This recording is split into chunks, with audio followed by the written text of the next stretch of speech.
Assalamualaikum warahmatullahi wabarakatuh. Kembali kita bertemu pada perkuliahan termodinamika 2. Kali ini kita masuk pada pertemuan ke-6, yaitu membahas tentang bab sistem daya gas. Pada sistem daya gas itu lebih dikenal juga dengan internal combustion engine ya, atau motor pembakaran dalam. Ya. Pada umumnya ya, kalau yang dimaksud dengan internal combustion engine itu adalah motor bakar torak ya, atau reciprocating engine ya, mesin torak gitu ya. Nah, sedangkan turbin gas ya, itu sebenarnya terbagi menjadi dua ya, ada sistem open dan sistem close. Nah, cuman memang kalau di banyak yang kita temui ya, di industri itu banyak yang menggunakan sistem open ya, open. Nah, sehingga yang dimaksud internal combustion engine ini memang lebih dekat pada ini motor bakar torak atau reciprocating engine ya. Ya, motor torak. Nah, motor torak itu dibagi menjadi dua ya, motor bakar torak ya. Ada yang kita kenal dengan motor bakar torak tipe bensin ya, atau mesin bensin. Nah, ini cirinya adalah penyalaan akibat loncatan api, atau lebih kita kenal dengan SI engine ya, SI engine. Ya, SI engine itu spark ignition ya, ignition.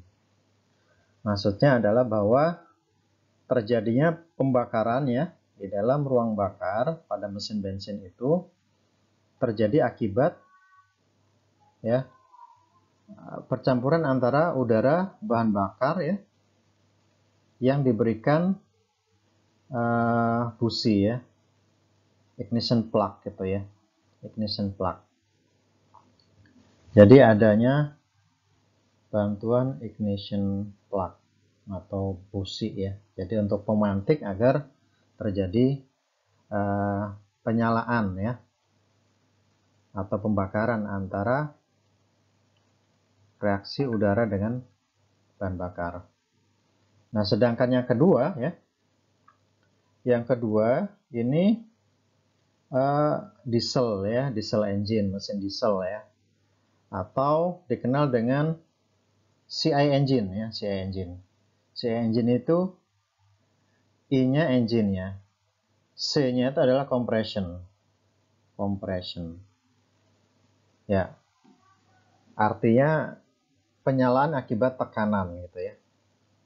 Kompres ya, compression.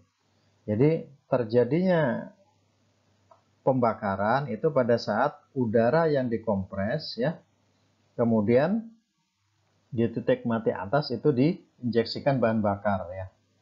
Ya, dengan pada saat bahan bakar diinjeksikan, maka pada saat itu terjadi pembakaran ya. Nah, itu yang disebut dengan CI engine ya, CI engine. Motor bakar torak sendiri itu bisa kita lihat seperti ini ya gambarannya ya. Jadi di sini ada yang disebut piston atau torak gitu ya, ini ya. Kemudian ada yang disebut dengan silinder. Ya, ini silinder, dinding silinder ya. Dinding silinder. Jadi gerak daripada gas yang ada di dalam sini ya, ini gas ya.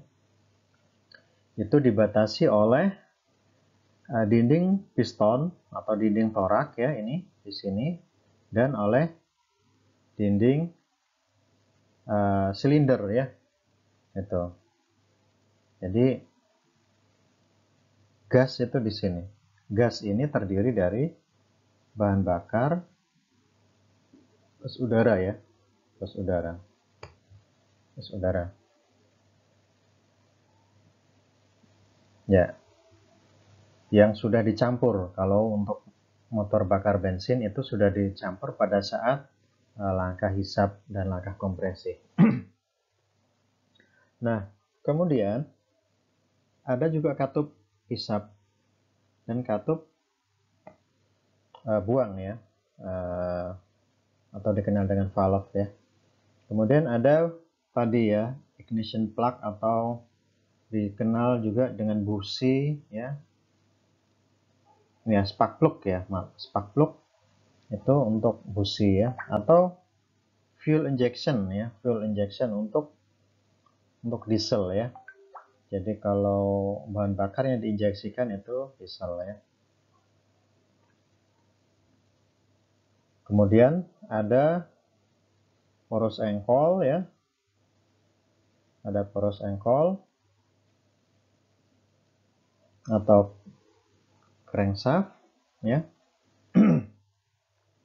Kemudian ada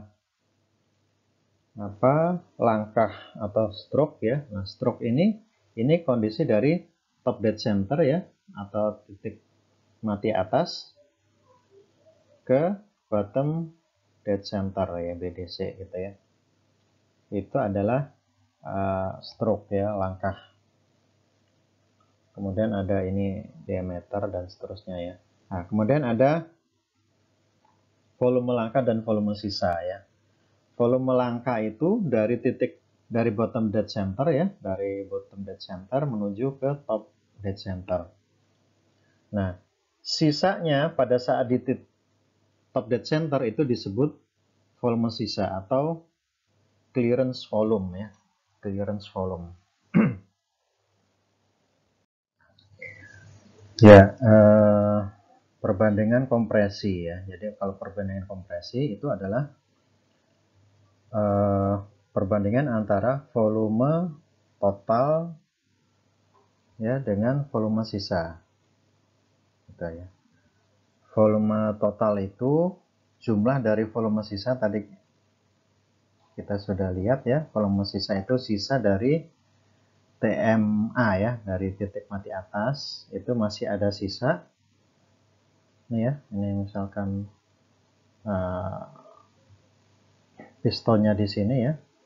Ini TMA. Nah, di sini ada sisanya ya, volume sisa.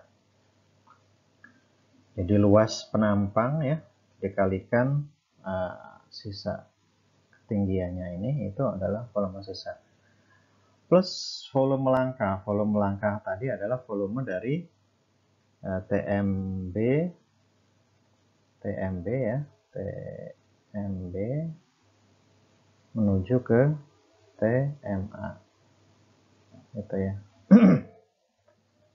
Nah, itu adalah rasio kompresi ya. Nah, rasio kompresi itu berbeda-beda ya. Berbeda-beda tergantung tipe daripada mesin. Tapi secara umum untuk motor bensin itu sekitar 8-10. Itu rasio kompresinya ya. Jadi kalau Anda biasanya di spek mesin itu ada ya, rasio kompresinya berapa, itu biasanya menunjukkan performanya. Makin besar rasio kompresi, biasanya performa engine-nya juga semakin meningkat. Kemudian untuk mesin diesel itu rasio kompresinya lebih tinggi, yaitu 15-25 gitu ya. Nah, biasanya kalau motor bensin itu dia lebih ringan ya, lebih kecil ya, tidak membutuhkan ruang yang lebih besar. Sedangkan motor diesel ini kompresinya tinggi, ini butuh perangkat yang tentunya lebih compact ya, dan lebih kuat tentunya karena dia kompresi tinggi. Ya, secara umum aplikasinya biasanya untuk motor kelas menengah ya, mesin menengah ya, dari motor 2 roda atau 4 roda. Itu untuk dengan cc yang rendah ya, itu motor bensin ya. Tetapi kalau untuk yang besar itu biasanya diesel ya, gitu. Jadi ini untuk heavy duty ya engine ya, untuk mesin-mesin untuk yang kelas berat ya. Kalau otomotifnya juga untuk misalkan untuk kendaraan truk ya, truk, untuk apa itu, bis ya, nah, dan yang lainnya. Jadi secara umum seperti itu. Kemudian bagaimana tahapan-tahapan proses yang terjadi pada motor ini ya, motor oto ataupun motor diesel ya. Nah, itu bisa kita lihat di sini ya, di grafik hubungan antara V dengan V ya, tekanan dengan volume. Jadi pada saat awal itu adalah langkah hisap ya, langkah hisap. Udara dan bahan bakar kalau mesin oto ya, mesin bensin itu bercampur kemudian masuk ke sisi inlet valve ya. Jadi masuk ke katup masuk, kemudian bergerak dari titik mati atas ke titik mati bawah. Selanjutnya setelah di titik mati bawah maka dia melakukan langkah kompresi atau langkah tekan, yaitu dari titik mati bawah ke titik mati atas, gitu ya. Atau kalau dalam putaran crankshaft ya, itu 180 sampai 360 derajat ya. Kemudian langkah kerja. Nah, langkah kerja itu ketika sudah di titik mati atas ya, kemudian bahan bakar dan udara itu dikasih api oleh spark plug ya, oleh busi, sehingga terjadi pembakaran, maka terjadi langkah kerja. Langkah kerja ini terjadi sehingga piston bergerak dari titik mati atas menuju titik mati bawah, gitu ya. Nah, putarannya 360 sampai 540, artinya di sini putaran kedua ya, sudah putaran kedua. Kemudian setelah itu, setelah di titik mati bawah, maka dia terjadi langkah buang. Nah, gas hasil kerja tadi selanjutnya dibuang di katup buang. Ya kira-kira seperti itu. Jadi kalau digambarkan di kompresi, digambarkan di PV diagram kira-kira seperti ini ya. Intake dulu ya, 1 ya, kemudian 2 kompresi, kemudian di sini terjadi penyalaan, kemudian langkah kerja di sini ya, kemudian langkah buang 4 ya. Kalau di sini kita buat 1, 2, 3, 4 ya, 4. Nah, secara lebih gamblang bisa kita lihat di sini ya, langkah hisap 1 ya, kemudian 2 nih ya, 1, 2, kemudian 3 langkah kerja, dan 4 langkah buang ya, kelihatan ya. Langkah hisap ini adalah katup inlet valve ya, inlet valve ya, udara dan bahan bakar masuk di situ ya. Jadi ini U2 bahan bakar, udaranya itu adalah U2 untuk bisa bereaksi dengan bahan bakar ya, hidrokarbon bahan bakarnya ya. Nah, ini inlet ya, kemudian 1, kemudian 2 kompresi, ketiga langkah kerja, 4 langkah buang, gitu ya. Secara lebih jelasnya memang kalau kita lihat di slide yang sebelumnya itu dia pada 0 sampai 180 ya, kemudian 180 sampai 360 sampai berapa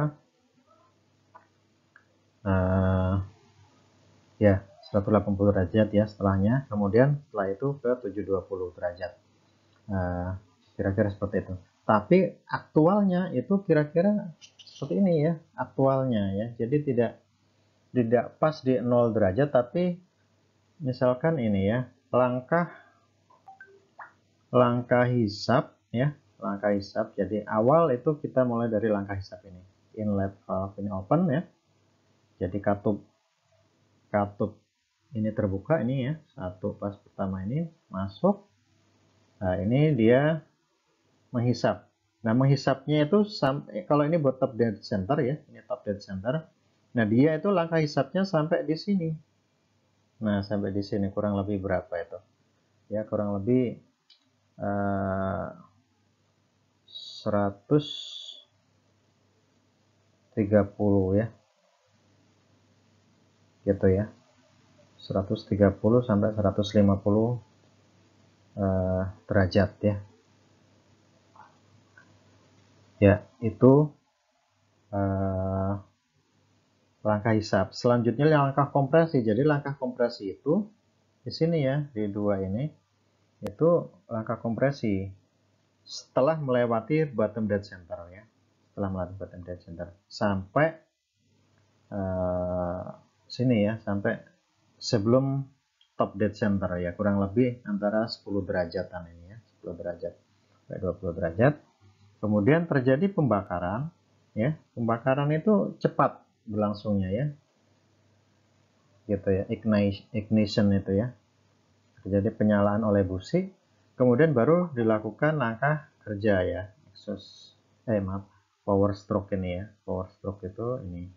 Ini adalah ketiga ya. Nah, sebelum bottom dead center, maka di sini ini baru langkah 4, langkah buang ya, langkah buang. Nah, itu kira-kira untuk 4 stroke ya, 4 langkah.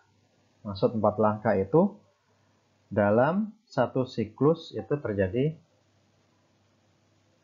apa? Jadi dia untuk dari awal sampai terakhir ya, sampai dia langkah buang ya, dalam satu proses itu membutuhkan 4 langkah ya, 4 langkah. Kemudian 2 kali putaran ya, itu sama dengan 1 power ya, 1 power.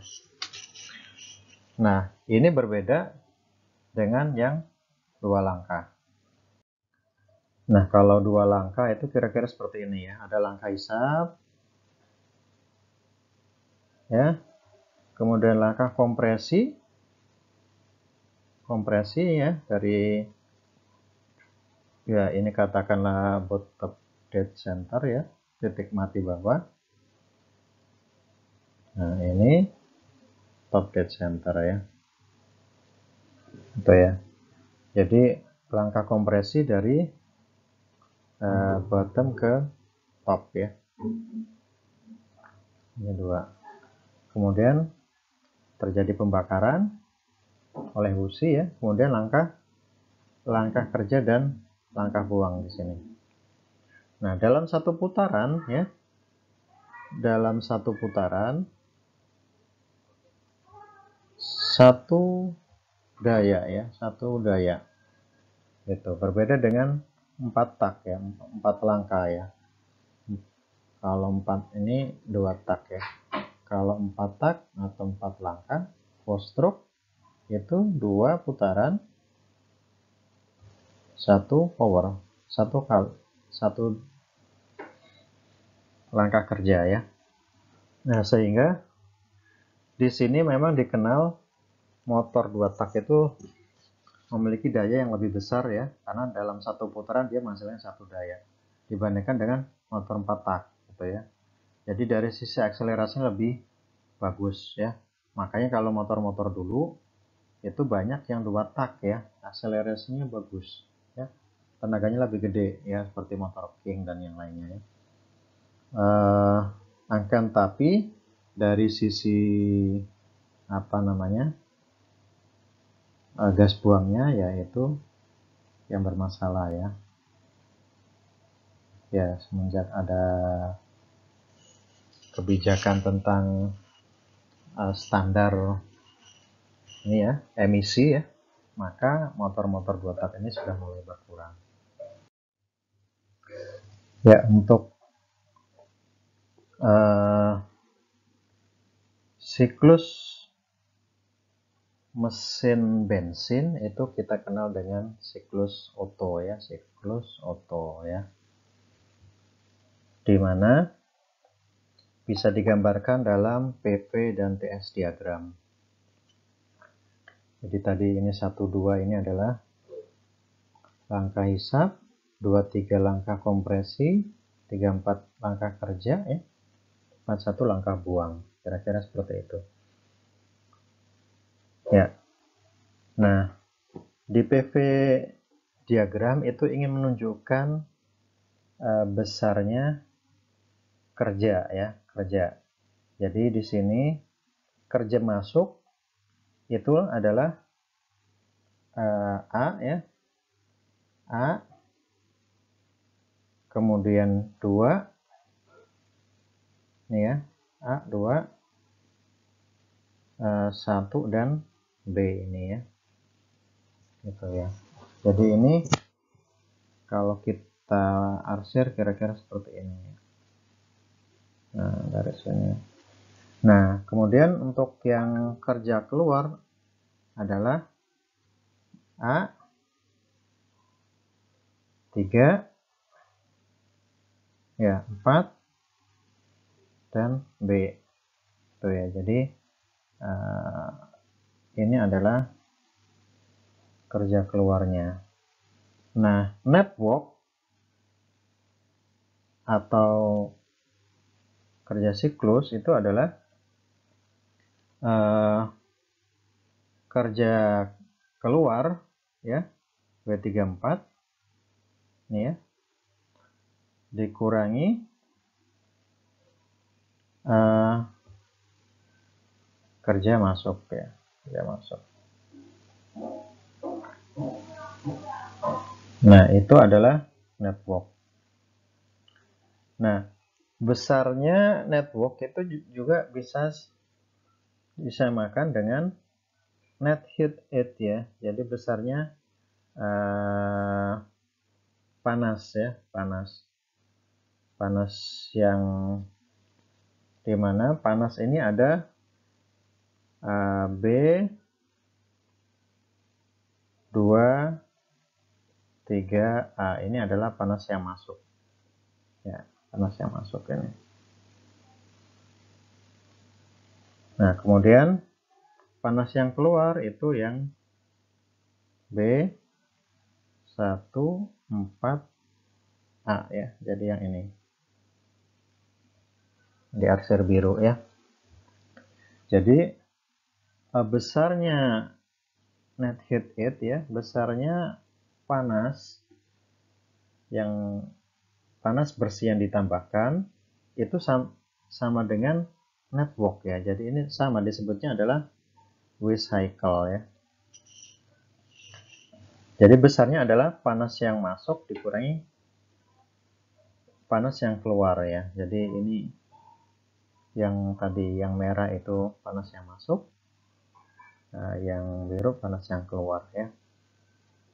Itu. Ya. Besarnya panas itu adalah selisih antara energi dalam yang terjadi. Energi dalam yang terjadi. Nah, energi dalam ini merupakan properties daripada fluida udara sebagai gas ideal ya, udara standar sebagai gas ideal gitu. Jadi kenapa pakai udara? Yang pertama, udara itu kan digunakan untuk pada proses pembakaran ya, untuk mesin pembakaran dalam itu di samping bahan bakar itu butuh udara ya. Kemudian udara sebagai gas ideal ya. Di sini untuk menunjukkan besar kondisi yang lebih reversible gitu ya, reversible ya. Jadi mengurangi hal-hal yang seperti kerugian akibat gesekan dan sebagainya ya, gitu ya. Kemudian kita juga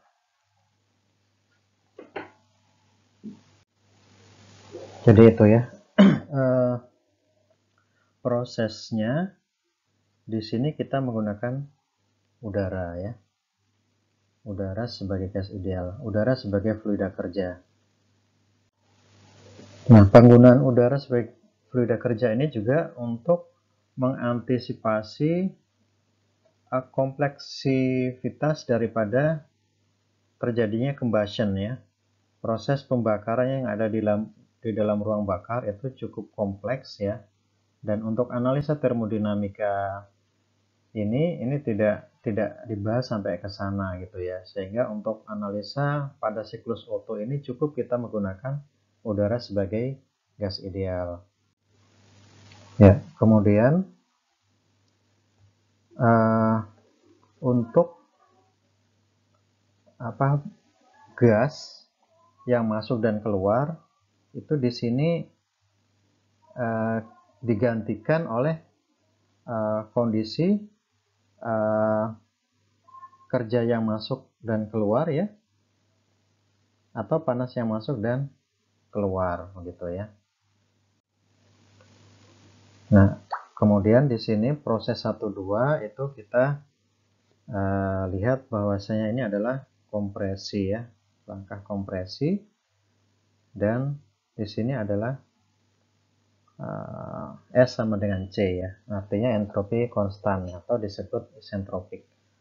Kemudian 3-4 juga sama, isentropik ya, isentropik. Jadi kalau 1-2 itu adalah kompresi isentropik, kalau 3-4 itu adalah kerja isentropik. Sedangkan panas ya, kita bisa lihat pakai TS diagram ya, TS diagram. Jadi di sini ini 2-3 itu adalah heat in ya, ini heat in gitu ya. Ini adalah 1-4 itu adalah Q out gitu ya. Jadi itu digambarkan dengan kerja dan panas gitu ya.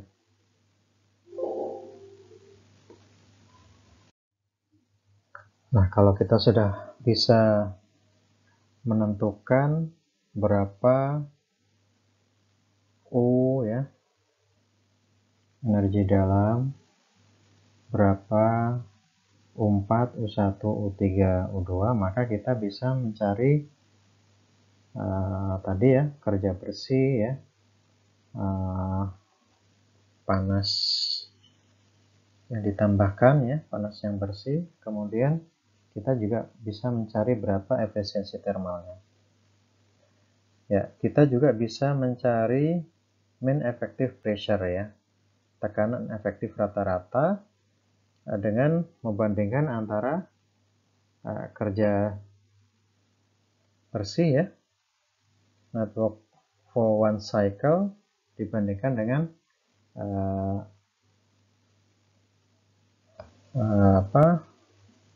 besarnya volume langkah. Ya, kalau besarnya tekanan ya pada masing-masing tingkat keadaan ya, misalkan di 1, kedua ya, di 1, kedua ini, maka kita bisa menggunakan persamaan ini ya untuk kompresi isentropik ya.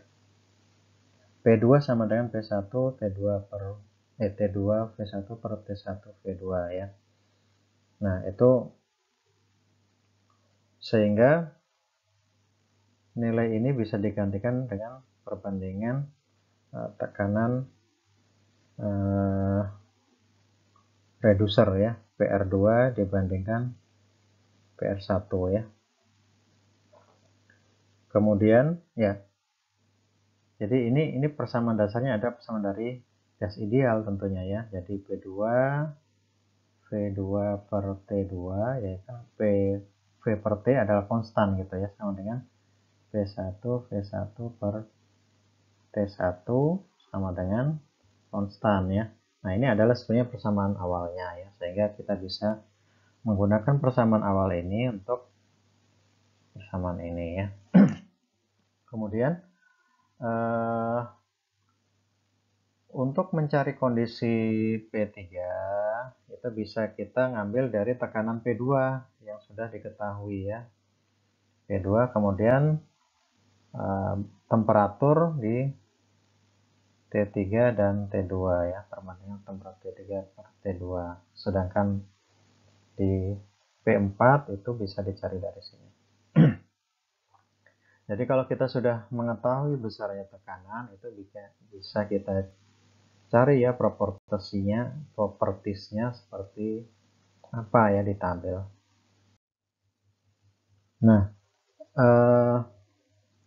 untuk besarnya kompresi yang terjadi ataupun ekspansi, maka kita bisa menggunakan persamaan ini ya.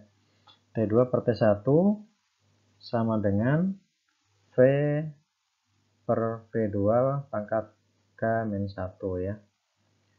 Ya, V1 per V2 itu adalah R ini ya, rasio kompresi ya. Rasio kompresi. Ya, kemudian ekspansi itu V3 T3 T4 per T3 sama dengan V3 per V4 pangkat K-1 atau V3 per V4 ya, itu adalah rasio kompresi ya. Bisa kita tuliskan dengan R ya. Itu. Biasanya di soal-soal itu diketahui ya berapa rasio kompresinya. K-1. Nah, K ini karena kita sepakati di awal bahwasanya ini adalah udara sebagai gas ideal, maka K untuk udara standar untuk yang dingin ya, sebagai gas ideal itu K itu sama dengan 1,4 ya. 1,4. Nah, dari sini kita juga bisa menghitung ya efek daripada kompresi. Kita bisa menghitung hubungan antara rasio kompresi dengan efisiensi termal. Nah, kita lihat di sini bahwasanya semakin tinggi rasio kompresi, efisiensi termal semakin tinggi gitu ya. Jadi, untuk meningkatkan efisiensi termal itu kita bisa lakukan dengan meningkatkan rasio kompresi gitu ya. Semakin tinggi rasio kompresi, kita lihat di sini bahwasanya efisiensi termalnya juga semakin tinggi. Nah, akan tetapi pada motor bensin itu tentunya rasio kompresi itu dibatasi oleh knocking ya, knocking. Jadi dan material ya, material tentunya gitu ya. Jadi dibatasi oleh knocking. Jadi perilaku daripada bahan bakar dan yang kedua adalah material daripada ruang bakarnya sendiri. Nah, itu. Makanya di mesin bensin itu rasio kompresinya itu terbatas ya. Tadi kita lihat itu ya 10 paling ya. Itu. Kalau dipaksa terlalu tinggi khawatirnya knocking gitu ya. Itu sistemnya berbeda dengan diesel ya. Kalau diesel bisa tinggi. Berikut adalah contoh soal ya tentang siklus Otto. Diketahui ya temperatur pada langkah awal kompresi udara standar ya siklus Otto. Diketahui kompresi rasionya ya adalah 8 ya. Kemudian temperaturnya adalah 300 Kelvin ya. 1 bar itu di titik 1. Jadi kalau Anda membaca soal itu, nah, sudah harus bisa menggambarkan PV diagram dan TS diagramnya ya, TS diagramnya. Jadi awal itu. Kemudian the pressure is 1 bar ya. Tekanannya 1 bar di sini ya. Tekanan 1 bar. Di sini ya.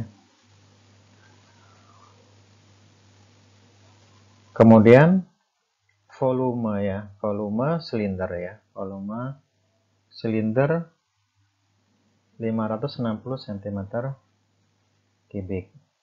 Kemudian maksimum temperatur berarti di 3 ya. Setelah terjadi pembakaran itu 2000 Kelvin. Tentukan yang pertama temperatur dan tekanan masing-masing pada tiap proses, tiap tingkat keadaan 1, 2, 3, 4 ya. Jadi cari T sama P-nya ya. Karena kalau udah ketahuan ini kita bisa mencari propertiesnya ya, U-nya berapa ya. Kemudian yang selanjutnya thermal efisiensi ya. Berapa efisiensi thermalnya. Kemudian berapa MEP-nya ya, main effective pressure-nya. Nah, untuk menjawab soal ini maka kita harus mengasumsikan kondisi sistem tersebut adalah seperti ini ya. Yang pertama, udara di dalam ya dibatasi oleh dinding dan piston ya. Kemudian sistemnya closed system, sistem tertutup ya. Artinya nggak ada fluida yang masuk, nggak ada yang keluar gitu ya. Digantikan oleh yang tadi saya sampaikan sebelumnya ya, digantikan oleh kerja masuk keluar dan panas yang masuk dan keluar ya. Kemudian kondisinya kerja kompresi dan ekspansinya itu adiabatik ya. Kemudian semua proses itu adalah internal reversible ya. Nah, makanya ini kita andaikan sebagai udara gas ideal tadi ya. Kemudian udara sebagai model gas ideal. Dan energi kinetik dan energi potensial diabaikan ya. Ya, setelah kita gambarkan PV diagramnya, maka kita mencari kondisi tingkat keadaan masing-masing ya, proses dari 1, 2, 3, dan 4 ya. Nah, kondisi awal yang diketahui adalah yang satu ini yang lengkap ya. T1-nya diketahui 300 derajat ya. Nah, kemudian dari temperatur ya, maka kita bisa mencari dari tabel A22 berapa besar U1 dan VR1 ya. Jadi ini kita dapat dua data ya. Nah, sesuai persamaan kondisi ini ya, untuk kondisi kompresi isentropik ya, maka kita bisa menggunakan persamaan ini ya, persamaan ini. Ya, dimana VR ini itu merupakan nilai dari rasio kompresi ya, hubungan antara ini ya, VR 1 dibandingkan VR2. Nah, VR1 ini merupakan ya dipengaruhi oleh kondisi temperatur pada kondisi isentropik gitu ya. Nah, ini juga gitu ya. Maka dengan persamaan ini ya, dengan persamaan ini kita bisa mencari berapa VR2 ya. VR1 ketemu, kemudian VR2 kita cari. Nah, dari VR2 kita dapatkan ya, R-nya kan udah diketahui di soal tadi ya, R itu 8. rasio kompresinya. Kemudian menggunakan persamaan gas ideal ya. Kita gunakan persamaan gas ideal itu ini ya. Persamaan dasarnya P1 per T1 sama dengan P2 per T2 gitu ya. Ini persamaan dasarnya itu ini ya. Nah, kita bisa dapatkan berapa nilai P2 karena P1 sudah diketahui ya. P1 sudah diketahui di soal. Sehingga P2 kita bisa dapatkan sebesar 17,95 bar. Kemudian P3 itu sama juga menggunakan persamaan gas ideal ya. Gitu. P3 ketemu. Kemudian untuk nilai U3 kita bisa menggunakan tabel ya, tabel itu bisa kita dapatkan U3 dan VR3. Nah, VR4 ini didapatkan dari ini, VR3 nya ketemu ya, persamaan apa itu, expansion isentropik ya, persamaan expansion isentropik gitu ya. Jadi kita gunakan persamaan itu.